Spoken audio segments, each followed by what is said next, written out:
roles tend to feel confident about, I'll say, asking for a favour or leaving early from work and those sorts of things.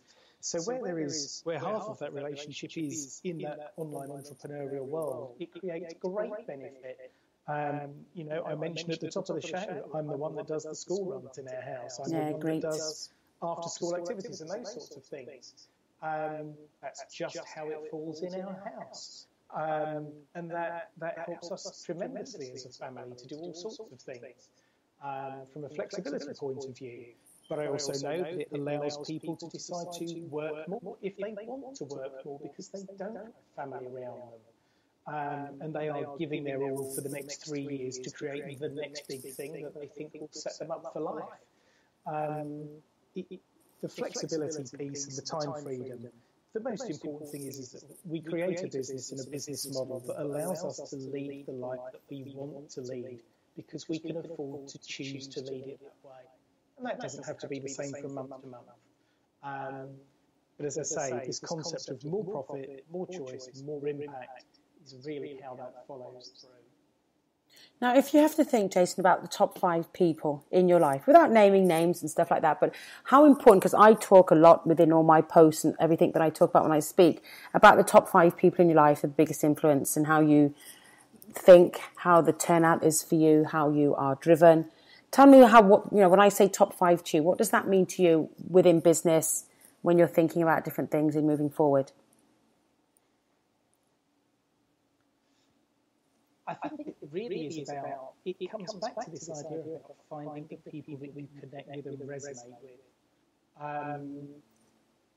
And I think that periodically you come across people who catch you at a certain point in time for certain reasons. There are things that we have on our radars and they may just be little thoughts at the back of their mind. But opportunity arises, you catch them, and certainly the event that we were at, there were 2 people for me who, in particular, that spoke on the stage, who I felt connected to, I resonated with, they had a message that I was totally ready to hear, and they gave 2 very different talks to very different people.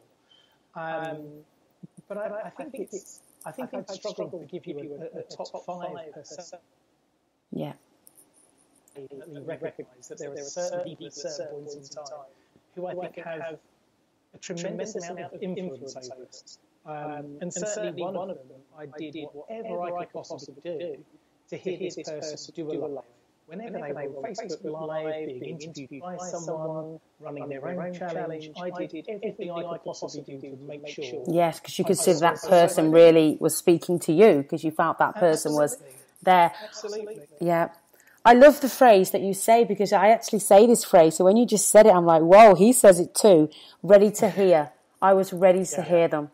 Because we can go to so many seminars, we can listen to lives, we can watch documentaries, and it might not be coming to you at the right time. So when you just said there was 2 people there that I was ready to hear, I'm like, oh my goodness, I say that. Because I've been given different advice at different times in my life and it's done nothing for me. And then I might have to tap into that 10 years later and think, I remember the time that person said that to me. This means something now. It didn't mean anything then. Or you could be in the most amazing presentation and sit down and it could have wonderful, and you could be distant, miles away, and think, this isn't what I need to hear right now. I think that we also have to be ready to listen to ourselves and think back on our own lives. The thing that I talked about earlier on, sales margin and overhead, I first used that concept 25 years ago in a business turnaround scenario. But it's taken a long time to actually materialise in this phase of my life in the way that it has. And yet it's something that I used a long time ago, did some other things in between. It was still there in the background, but not quite at the forefront as it is for me now. And as you say, getting into that zone of genius, the online world, the key is in specialising in your thing. And this, if you like, it is my model, it is my framework, it is how I conduct my business now, it's how I handle clients now.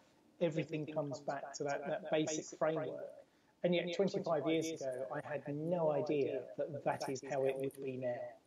I mean, I don't think we all knew how it was going to be online and meeting people around the world. If you'd have told me 25 years ago that, you know, because I was so gym-based, I mean, I hardly had even gone into people's homes to train them at that point, because 25 years ago in England, people didn't really have gyms at home. As time went on, more maybe like 20 years ago, they did. There were some home gyms I used to go and train people at. But, you know, there was no talk of doing online training with trainers, watching videos on YouTube and someone watching a video and doing exercise at their laptop. Because even 25 years ago, absolutely, it was well-off people. Well-off people had a computer, not teenagers. I mean, look at teenagers today. They've got Apple laptops at school. Who knew that? Absolutely. So, you know, it really, really did change. Like when you said, I didn't know this was coming. I don't even think that anyone could have told us it was coming and we would have believed them, because it just seemed too big, too amazing. Like, really, will I live to see that? Oh, my goodness. Like, it just, the way it all worked out has worked out really well in a way that I don't think we could ever have predicted the different things that would happen that could turn out to be just so practical and so real. And, you know, I was at a gym when I was away. I was at a hotel gym recently, and I happened to speak to two ladies that were also guests at the hotel. And when I was in the gym, I mean, I love to be in hotel gyms on my own. I just love that space to myself.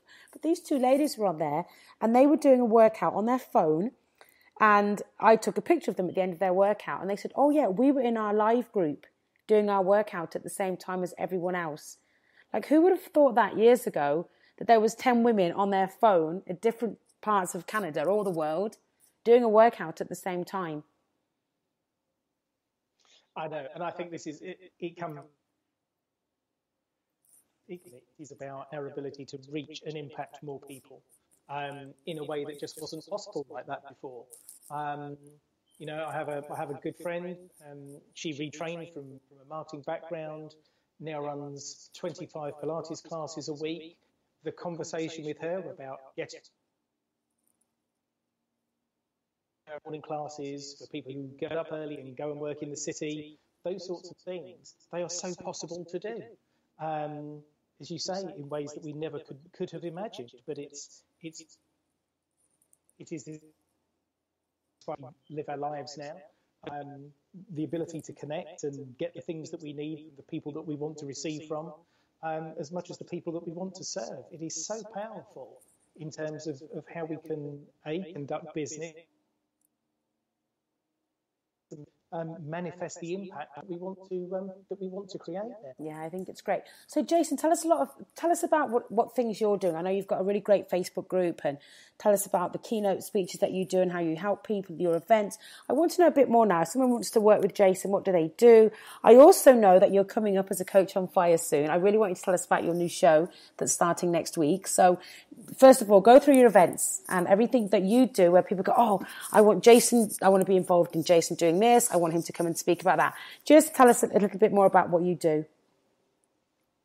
I think one of the key things to this, and it comes back as a recurring thing. The reality about this for me is it is so much more simple than people, I think, would ever believe to make a profit, and it is due to the lack of framework. So certainly in a public arena, the one message that I would always look to be getting across to people is this piece about simplicity and how we can build out from that simple foundation and that initial piece of, I'll say, interrogation of a business, really, at that sort of those top-level sales margin overhead, really. There is nothing to be frightened of here.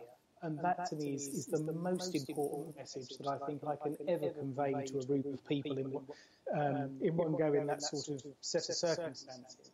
On a one-to-one basis, it clearly is far more personal. We go deeper more quickly. But it all starts from that same premise, and it has to be one of simplicity.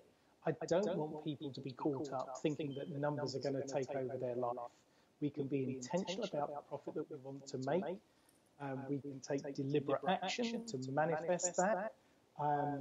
But the reality is, I just want people to open their minds to this idea. It is not difficult to appreciate the framework with which people can make a profit. So any of the public pieces that I do, any of the group type scenarios, that really has to be the starting premise for it. So I'm going to be opening up a membership group beyond sort of a Facebook group later on in the year, which will probably be an end of Q3, beginning of Q4 scenario. I want to make myself available to people who have a business that they're passionate about, that they want to learn how to create an efficient profit within that business. I want them to have a safe space where they can come and ask about terminology, about jargon, about the meeting they've got lined up with their accountant. I want them to have access to a CFO and growth coach mindset, which is really a hybrid existence that I've lived for the last 7 years out of employee world. And these are questions that business owners and would-be CEOs should want to be asking. Our ability to grow our profit substantially through some very small changes, but in those three key places, is enormous. And people always seem to think that doubling their profit is going to require doubling their revenue and lots more work. It just isn't the case. And the more that I can open my world up to people who are open to that message, the more these entrepreneurs will create more impact in their world. And more of the freedom, whatever that may mean to them as individuals as well. And how that impacts on employee-based businesses. That, you mustn't forget we're a large part of society still, and we rely on those greatly. So, yes, that really is a key part of my focus. I want to make this accessible to people, but I want to be able to provide a level of support as well. Clearly, one-to-one work happens. And that's very easy to do. Message me through my Facebook page. If you've got something, burning questions that you want to get to, if you want to explore that, by all means, just go ahead, message me through my Facebook page at Jason A. Withers, and we can start from there. Get involved, join the group, the Profit Leaders, yes, we'll be getting some Q&A sessions done in there. We'll be doing some hot seats in there. And basically getting some guests in to talk about these different elements within that profit equation. We'll get some salespeople in there, we'll get some Facebook ads people in there, and start exploring some of these angles so that we understand more about how these pieces fit together, so that we can create more profit by intention. And that really is the starting place. If you want more information about the sales margin overhead piece, the principle about it, pop into that Facebook page, take a look at the pinned post, download the guide that's there. There's a nice little guide that talks you through exactly how the mechanism works at a top level. And it also gives you an example about how simple and straightforward, from a numbers perspective, it actually is to double your profit. It depends on your business model, of course. But there is an example in there that people can track through and follow through. Good. And that in itself is a powerful message. Good. And I love the phrase, Jason, powerful message. We all need a powerful message that speaks to us at the right time. And I'm hoping that people that are listening today needed to hear this, what we've talked about today. I hope this has come to them at the right time when they go, oh, this is the time. I've worked so hard. I'm doing this. I love it. And I haven't quite got the profit. So I hope that. Now, tell us about your show. When is that going to be aired? If people want to become a regular listener to your show and they go, okay, Jason's on the air tonight. Who has he got on? Who is he going to be speaking to? Tell us a little bit about how the layout's going to be on your Profit Lever show. So, first show goes live next Monday, which will be day EST, 3 p.m. EST on a Monday. It'll be a fortnightly show. Great. Next Monday's show will be introducing more of the concepts and the topics around profit and the simplicity of the framework. That really has to be the core thing that underpins it all. As I say, after that, we'll be looking to bring in some guest experts around some very particular areas. But what I'm really going to be looking to do is bring out of people how their zone of genius really benefits a company or a business's bottom line. So, for example, where is the value in paying a copywriter to get good copy on your sales page? What does that really mean? Where is the value in it?